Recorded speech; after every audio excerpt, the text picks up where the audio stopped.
Il est dit dans le psaume 31, 21, « Tu les protèges dans la tente contre les langues qui les attaquent. » Ce faisant, le Seigneur nous avertit souvent au préalable de difficultés à venir.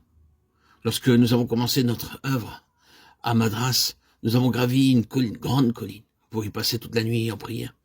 Lorsque nous allumâmes notre lampe au sommet de la colline, beaucoup d'animaux provenant d'un tombeau musulman s'approchèrent de la lumière. Parmi eux se trouvait un bon nombre de scorpions et de 1000 pattes.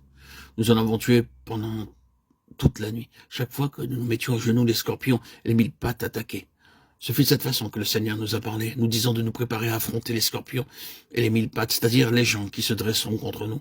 Et le Seigneur nous a promis qu'ils ne pourront nous nuire.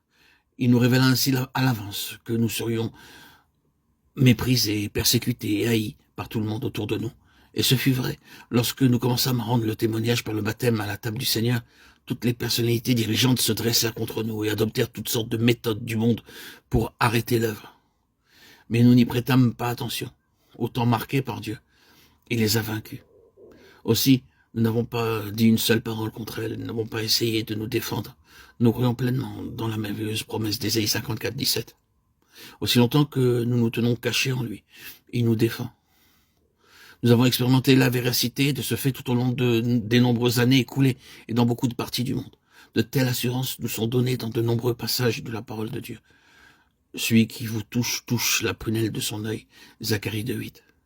L'œil est très délicat et si une petite poussière y entre, il commence à clignoter et à pleurer, drainant ainsi le grain de poussière hors de lui.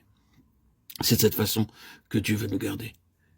Il ne permettra pas que la moindre arme, de quelque sorte qu'elle soit, puisse avoir la moindre efficacité contre nous, à condition toutefois de nous maintenir sur le terrain de la louange, de la confiance en lui, de la proclamation de ses promesses.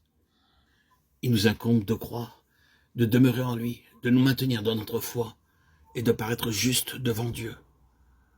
Nous maintenir dans les propos du prophète Isaïe 53, 4, 8, qui nous a dit de manière prophétique et de façon détaillée comment le Seigneur Jésus-Christ a porté notre jugement, notre péché.